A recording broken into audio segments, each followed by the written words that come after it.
PSI ಅಲ್ಲಿ translation ಅನ್ನೋದು ತುಂಬ ಇಂಪಾರ್ಟೆಂಟ್ ಅಂತ ಎಲ್ರಿಗೂ ಗೊತ್ತಿದೆ. ಎಕ್ಸಾಮಿನರು ನೀವು ಬರೆದಿರುವಂತಹ ಟ್ರಾನ್ಸ್ಲೇಷನ್ನ ಕರೆಕ್ಷನ್ ಮಾಡಬೇಕಾದ್ರೆ ಯಾವ್ಯಾವ ಪಾಯಿಂಟ್ನ ಕನ್ಸಿಡರ್ ಮಾಡ್ತಾರೆ ಅನ್ನೋದನ್ನ ನಾನು ನಿಮಗೆ ತಿಳಿಸ್ಕೊಡ್ತಿದ್ದೀನಿ. ಸೊ ಹಾಗಾದರೆ ನೀವು ಟ್ರಾನ್ಸ್ಲೇಷನ್ ಮಾಡಬೇಕಾದ್ರೆ ಯಾವ್ಯಾವ ಮಿಸ್ಟೇಕ್ಸ್ನ ಅವಾಯ್ಡ್ ಮಾಡಬೇಕು, ತುಂಬ ಟ್ರಾನ್ಸ್ಲೇಷನಲ್ಲಿ ಏನು ಮಾಡಬೇಕು ಅಂತ ಅಂದರೆ, ನಿಮ್ಮ ಟ್ರಾನ್ಸ್ಲೇಷನ್ ಕರೆಕ್ಷನ್ ಮಾಡಬೇಕಾದ್ರೆ ಎಕ್ಸಾಮಿನರ್ ಏನೇನ ಕನ್ಸಿಡರ್ ಮಾಡ್ತಾರೆ ಅಂತ ಅಂದರೆ, ನಮಸ್ತೆ ಸ್ನೇಹಿತರೆ, NCG ಸಂಸ್ಥೆ ಯೂಟ್ಯೂಬ್ ಚಾನೆಲ್ಗೆ ಸ್ವಾಗತ.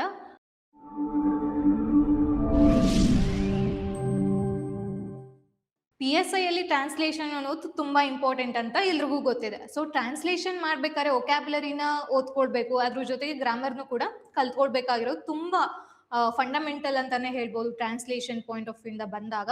ಸೊ ಹಾಗಾದ್ರೆ ತುಂಬಾ ಚೆನ್ನಾಗಿ ಇವೆರಡು ಗೊತ್ತಿರೋರು ಕೂಡ ಕೆಲವೊಂದ್ಸತಿ ಮಾರ್ಕ್ಸ್ಗಳನ್ನ ಕಳ್ಕೊಳ್ತಾ ಹೋಗ್ತಾರೆ.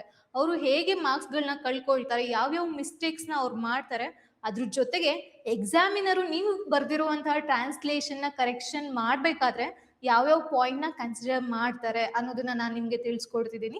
ಸೊ ಈ PSI ಟ್ರಾನ್ಸ್ಲೇಷನ್ಗೆ ಸಂಬಂಧಪಟ್ಟಂತೆ ಇನ್ನೂ ಮುಂತಾದ ವಿಡಿಯೋಗಳು ನಿಮಗೆ ಬರ್ತಾನೆ ಇರುತ್ತೆ. ಸೊ ಹಾಗಾದ್ರೆ ನೀವು ಟ್ರಾನ್ಸ್ಲೇಷನ್ ಮಾಡ್ಬೇಕಾದ್ರೆ ಯಾವ್ಯಾವ ಮಿಸ್ಟೇಕ್ಸ್ನ ಅವಾಯ್ಡ್ ಮಾಡಬೇಕು ಅನ್ನೋದನ್ನ ನೋಡೋಣವಾ. ಫಸ್ಟ್, ತುಂಬಾ ಸತಿ ಹೇಳಿದೀನಿ ನಾನು ನಿಮ್ಗೆ, ಟ್ರಾನ್ಸ್ಲೇಷನ್ ಮಾಡ್ಬೇಕಾದ್ರೆ ಏನ್ ಮಾಡ್ಬೇಕು, ಈ ಫಸ್ಟ್ ಮಿಸ್ಟೇಕ್ ಮಾಡ್ತಾರೆ. ಏನಂತ ಅಂದ್ರೆ ಅಲ್ಲಿ ಏನಿದೆಯೋ ಎಕ್ಸಾಕ್ಟ್ ವರ್ಡ್ಸ್ ಏನಿದೆಯೋ ಹಾಗೆ ಟ್ರಾನ್ಸ್ಲೇಷನ್ ಮಾಡೋದು. ಇವಾಗ ನನಗೆ ಒಕ್ಯಾಬ್ಯುಲರಿ ಗೊತ್ತಿದೆ, ತುಂಬಾ ಚೆನ್ನಾಗಿ ಒಕ್ಯಾಬ್ಯುಲರಿ ಗೊತ್ತಿದೆ ಅಂತ ನಾವೇನ್ ಮಾಡ್ತೀವಿ, ಅದೇ ಟ್ರಾನ್ಸ್ಲೇಷನ್ ಮಾಡೋದಕ್ಕೆ ಹೋಗ್ತೀವಿ. ಲಿಟ್ರಲ್ ಟ್ರಾನ್ಸ್ಲೇಷನ್ ಅಂತ ಹೇಳ್ತೀವಿ. ಅಕ್ಷರಶಃ ಅದೇನಿದೆಯೋ ಅದೇನೆ ಟ್ರಾನ್ಸ್ಲೇಷನ್ ಮಾಡುವಂಥದ್ದು. ಅದನ್ನ ಮಾಡಬಾರ್ದು. ಯಾಕಂದ್ರೆ ಅಲ್ಲಿ ಮೀನಿಂಗೇ ಬೇರೆ ಏನೋ ಹೇಳ್ತಿರತ್ತೆ. ನಾವು ಟ್ರಾನ್ಸ್ಲೇಷನ್ ಮಾಡ್ಬೇಕಾದ್ರೆ ಕನ್ಸಿಡರ್ ಮಾಡ್ಬೇಕಾಗಿರೋದೇನು, ಅಲ್ಲಿ ಏನ್ ಟ್ರಾನ್ಸ್ಲೇಷನ್ ಅಲ್ಲಿ ಏನ್ ಕೊಟ್ಟಿದ್ದಾರೆ ಪ್ಯಾಸೇಜು, ಸೊ ಅದನ್ನ ನಾವು ಟ್ರಾನ್ಸ್ಲೇಷನ್ ಮಾಡ್ಬೇಕಾದ್ರೆ ಅದೇ ಮೀನಿಂಗ್ ಬರ್ತಿದ್ಯಾ ಅನ್ನೋದು ತುಂಬಾ ಮುಖ್ಯ ಆಗುತ್ತೆ. ಅದು ಏನು, ನಿಮ್ಮ ಒಕ್ಯಾಬ್ಯುಲರಿ ಇರ್ಬೋದು, ಹಾಗೆ ಗ್ರಾಮರ್ ಇರ್ಬೋದು, ಅದಕ್ಕಿಂತ ಹೆಚ್ಚು ಮಹತ್ವ ಹೊಂದಿರೋದು ಈ ಮೀನಿಂಗ್ ಆಗಿರುತ್ತೆ. ದಯವಿಟ್ಟು ನೀವು ಲಿಟ್ರಲ್ ಟ್ರಾನ್ಸ್ಲೇಷನ್ ನ ಅವಾಯ್ಡ್ ಮಾಡಿ. Next, grammar obsession. ನನಗೆ ತುಂಬಾ ಚೆನ್ನಾಗಿ ಗ್ರಾಮರ್ ಗೊತ್ತು, ಅದು ಇಂಗ್ಲಿಷ್ ಆದ್ರೂ ಆಯ್ತು ಅಥವಾ ಕನ್ನಡ ಆದ್ರೂ ಆಯ್ತು, ವಾಯ್ಸಸ್ ಗೊತ್ತು, ಟೆನ್ಸಸ್ ಗೊತ್ತು ಅಂತ ಏನ್ ಮಾಡೋದು, ಟ್ರಾನ್ಸ್ಲೇಷನ್ ಮಾಡ್ಬೇಕಾದ್ರೆ ಅದನ್ನ ಮಾತ್ರ ಕನ್ಸಿಡರ್ ಮಾಡ್ಕೊಳ್ತಾ ಹೋಗಿ ಅದ್ರ ಮೀನಿಂಗ್ ಏನ್ ಹೇಳ್ತಿದೆ ಅನ್ನೋದನ್ನೇ ಮರ್ತ್ಬಿಟ್ಟಿರ್ತೀವಿ. ಸೊ ಅಲ್ಲಿ ನಾವು ಟ್ರಾನ್ಸ್ಲೇಷನ್ ಮಾಡ್ಬೇಕಾದ್ರೆ ಫಸ್ಟ್ ಪ್ರಿಯಾರಿಟಿ ಯಾವ್ದಕ್ಕೆ ಇರ್ಬೇಕಾಗತ್ತೆ, ಮೀನಿಂಗ್ಗೆ ಇರ್ಬೇಕಾಗತ್ತೆ. ನೆಕ್ಸ್ಟ್, ಟೋನ್ ಮಿಸ್ ಮ್ಯಾಚ್ ಮಾಡುವಂಥದ್ದು. ಏನಿದು ಟೋನ್ ಮಿಸ್ ಮ್ಯಾಚ್ ಅಂತ ಅಂದ್ರೆ, ಥರ್ಡ್ ಮಿಸ್ಟೇಕ್ ಇಲ್ಲಿ ಆಗ್ತಾ ಹೋಗುತ್ತೆ. ಇವಾಗ ನಾವು ಅವ್ರಿಗೆ ಸ್ಟೋರಿ ಹೇಳೋ ತರ ಬರ್ಕೊಳ್ತಾ ಹೋಗೋದು ನಾರ್ಮಲ್ ವರ್ಡ್ಸ್ ಅಲ್ಲಿ. ಯೂಶುವಲ್ ಆಗಿ ನೀವು ಪ್ಯಾಸೇಜ್ನ ಟ್ರಾನ್ಸ್ಲೇಷನ್ ಮಾಡ್ಬೇಕಾದ್ರೆ ಅದು ಫಾರ್ಮಲ್ ಇಂಗ್ಲಿಷ್ ಇರಬೇಕು, ಓಕೆನಾ, ಫ್ಲೋ ಇರಬೇಕು ಓದ್ಬೇಕಾದ್ರೆ. ನೀವೇನ್ ಮಾಡ್ತೀರಾ ಅಂತ ಅಂದ್ರೆ, ಯೂಶುವಲಿ ನಾನು ಟ್ರಾನ್ಸ್ಲೇಷನ್ ಪೇಪರ್ಸ್ ಕರೆಕ್ಷನ್ ಮಾಡ್ಬೇಕಾದ್ರೆ ಕಾನ್ವರ್ಸೇಷನ್ ಇರ್ಬೋದು, ಸ್ಟೋರಿ ಟೆಲ್ಲಿಂಗ್ ಇರ್ಬೋದು, ಈ ತರ ಹೋಗ್ತಾ ಇರುತ್ತೆ ಟ್ರಾನ್ಸ್ಲೇಷನ್ ಮಾಡ್ಬೇಕಾದ್ರೆ. ಓಕೆನಾ, ಸ್ಟೂಡೆಂಟ್ಸ್ ಅದೇ ತರ ಬರ್ದಿರ್ತಾರೆ. ಸೊ ದಯವಿಟ್ಟು ಈ ಮಿಸ್ಟೇಕ್ನ ಅವಾಯ್ಡ್ ಮಾಡಿ. ಅಂಡ್ ಅದ್ರ ಜೊತೆಗೆ ಆದಷ್ಟು ಕೂಡ ಈ ಥರ್ಡ್ ಮಿಸ್ಟೇಕ್ ಯಾವಾಗ ಬರುತ್ತೆ, ನಿಮ್ಗೆ ಆಲ್ರೆಡಿ ಸ್ವಲ್ಪ ಒಕ್ಯಾಬ್ಯುಲರಿ ಗೊತ್ತಿದೆ, ಗ್ರಾಮರ್ ಗೊತ್ತಿದೆ, ಅಂಡ್ ಅದ್ರ ಜೊತೆ ಅಲ್ಲಿ ಮೀನಿಂಗ್ ಏನ್ ಹೇಳ್ತಿರುತ್ತೆ ಅನ್ನೋದು ಕೂಡ ನಿಮ್ಗೆ ಗೊತ್ತಿರುತ್ತೆ. ಬಟ್ ಅದನ್ನ ಟ್ರಾನ್ಸ್ಲೇಷನ್ ಮಾಡ್ಬೇಕಾದ್ರೆ ಏನ್ ಮಾಡ್ತೀರಾ ನೀವು, ಕಾನ್ವರ್ಸೇಷನ್ ಸ್ಟೈಲು ಹೋಗ್ತಾ ಇರುತ್ತೆ, ಅದನ್ನ ಅವಾಯ್ಡ್ ಮಾಡಿ. ನೆಕ್ಸ್ಟ್, ರಾಂಗ್ ಪ್ರಿಯಾರಿಟಿ ಕೊಡುವಂಥದ್ದು. ಅದೇ ಹೇಳಿದ್ದು. ಸೊ ತುಂಬಾ ಟ್ರಾನ್ಸ್ಲೇಷನ್ ಅಲ್ಲಿ ಏನ್ ಮಾಡ್ಬೇಕು ಅಂತ ಅಂದ್ರೆ, ನಿಮ್ಮ ಒಕ್ಯಾಬ್ಯುಲರಿ ಗ್ರಾಮರ್ಗಿಂತ ಪ್ರಿಯಾರಿಟಿ, ಫಸ್ಟ್ ಪ್ರಿಯಾರಿಟಿ ಯಾವ್ದಿರ್ಬೇಕಂತ ಅಂದ್ರೆ, ಅದು ಅಲ್ಲಿ ಏನ್ ಹೇಳ್ತಿದೆ ಅರ್ಥ, ಏನದು ಸಮ್ಮರಿ ಕೊಡ್ತಿದೆ ಅನ್ನೋದು ನಮ್ಗೆ ತುಂಬಾ ಇಂಪಾರ್ಟೆಂಟ್ ಆಗುತ್ತೆ. ಈ 4 ಮಿಸ್ಟೇಕ್ಸ್ ನ ನೀವು ಅವಾಯ್ಡ್ ಮಾಡಿದ್ರೆ ನಿಮ್ಮ ಟ್ರಾನ್ಸ್ಲೇಷನ್ ತುಂಬಾ ಚೆನ್ನಾಗಿ, ತುಂಬಾ ಅದ್ಭುತವಾಗಿ ಬರುತ್ತೆ ಅಂತಾನೆ ಹೇಳ್ಬೋದು. ಬಟ್ ಬ್ಯಾಕ್ ಬೋನ್ ಆಗಿ ನಿಮಗೆ ಒಕ್ಯಾಬ್ಯುಲರಿ ಮತ್ತೆ ಗ್ರಾಮರು ತುಂಬಾ ಇಂಪಾರ್ಟೆಂಟ್.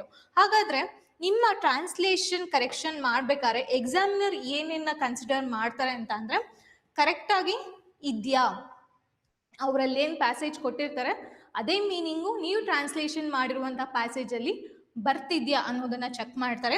ಫಸ್ಟ್ ಇದಿರುತ್ತೆ, ನ್ಯಾಚುರಲ್ ಸೆಂಟೆನ್ಸ್ ಫ್ಲೋ ಇರಬೇಕು. ನೀವು ಕನ್ನಡದಿಂದ ಇಂಗ್ಲಿಷ್ ಆದ್ರೂ ಮಾಡಿ ಅಥವಾ ಇಂಗ್ಲಿಷ್ದಿಂದ ಕನ್ನಡನಾದ್ರೂ ಮಾಡಿ. ಯೂಶುವಲ್ ಆಗಿ ಏನ್ ಮಾಡ್ತಾರೆ ಸ್ಟೂಡೆಂಟ್ಸ್, ಎಲ್ಲಿ ತುಂಬಾ ಬ್ಲಾಂಕ್ ಆಗ್ತಾರೆ ಅಂತ ಅಂದ್ರೆ, ಟ್ರಾನ್ಸ್ಲೇಷನ್ ಮಾಡ್ತಿರ್ತಾರೆ ಬಟ್ ಒಂದ್ ವರ್ಡ್ ಏನಾದ್ರು ಮಿಸ್ ಆಗೋಯ್ತು, ಅದ್ರ ಒಕ್ಯಾಬ್ಯುಲರಿ ಗೊತ್ತಿಲ್ಲ ಅಂತ ಅಂದಾಗ ಅಲ್ಲೇ ಬ್ಲಾಕ್ ಔಟ್ ಆಗ್ಬಿಡ್ತಾರೆ. ಸೊ ಅದನ್ನ ಅವಾಯ್ಡ್ ಮಾಡಿ. ಆದಷ್ಟು ನಿಮಗೆ ನಿಯರ್ ಬೈ ವರ್ಡ್ಸ್ ಇರ್ಬೋದು, ಆ ಥರ ನೀವು ಎಕ್ಸಾಕ್ಟ್ ವರ್ಡ್ಸ್ ಹಾಕೋ ಅವಶ್ಯಕತೆ ಇಲ್ಲ. ಸೊ ಅದು ಮೀನಿಂಗ್ ಏನ್ ಹೇಳ್ತದೆ, ಸಿನಾನಿಮ್ಸ್ಗಳನ್ನ ನೀವು ಹಾಕಿ ನೀವು ಟ್ರಾನ್ಸ್ಲೇಷನ್ ಮಾಡ್ಬೋದು.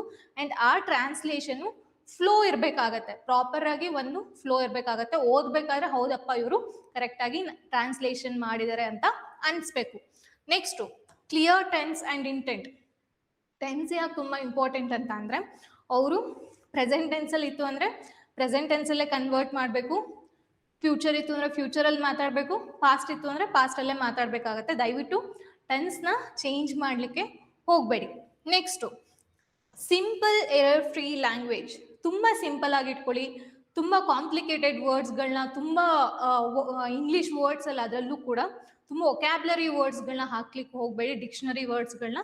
ಸೊ ಸಿಂಪಲ್ ಆಗಿರಲಿ, ಇಂಗ್ಲೀಷು ಫಾರ್ಮಲ್ ಆಗಿ ಬರೀರಿ. ಆದಷ್ಟು ಈ ಗೀಚಾಕಿ ಬರೆಯುವಂಥದ್ದು ಅದನ್ನೆಲ್ಲ ಅವಾಯ್ಡ್ ಮಾಡಿ. ನೀವು ಅದನ್ನು ಅವಾಯ್ಡ್ ಮಾಡಬೇಕು ಅಂತ ಅಂದರೆ ನೀವು ಪ್ರಾಕ್ಟೀಸ್ ಮಾಡಿರಲೇಬೇಕು, ಇಲ್ಲ ಅಂತ ಅಂದರೆ ಕಷ್ಟ ಆಗುತ್ತೆ. ಮತ್ತು ಅದ್ರ ಜೊತೆಗೆ ದಯವಿಟ್ಟು ನಿಮ್ಮ ಹ್ಯಾಂಡ್ ರೈಟಿಂಗ್ ಮೇಲೆ ಫೋಕಸ್ ಮಾಡಿ.